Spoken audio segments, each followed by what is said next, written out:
ఒకనాడు శ్రీ మహావిష్ణువు వీరికి శ్రీ రాజా ఎనుగంటి వెంకట రామనీయం వారికి ఏకకాలంలో కలలో కనబడి, రాబోవు శ్రావణ శుక్ల విద్య మఖ నక్షత్రంలో గురువారం నాడు రత్నగిరిపై వెలిచున్నాను, నీవు నన్ను శాస్త్ర నియమానుసారము ప్రతిష్ఠించి సేవింపుము అని చెప్పి మాయమయ్యారట. మరునాడు ఇరువురు కలిసి తమకు వచ్చిన కలను చెప్పుకొని కరనామ సంవత్సర శ్రావణ శుక్ల పాడ్యమి నాటికే అందరూ అన్నవరం చేరుకున్నారట. అక్కడ స్వామివారి కొరకు వెతుకుతుండగా ఒక అంకుడు చెట్టు కింద పొదలో స్వామివారి పాదముల మీద సూర్యకిరణాలు పడ్డాయట.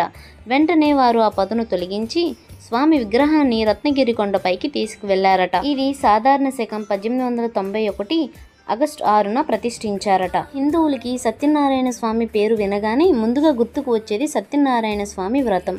ఈ వ్రతం భారతదేశమంతటా భక్తులందరూ సంపద, విద్య, శ్రేయస్సు కోసం మరియు వ్యాపారంలో విజయం సాధించడం కోసం ఈ వ్రతం చేస్తుంటారు.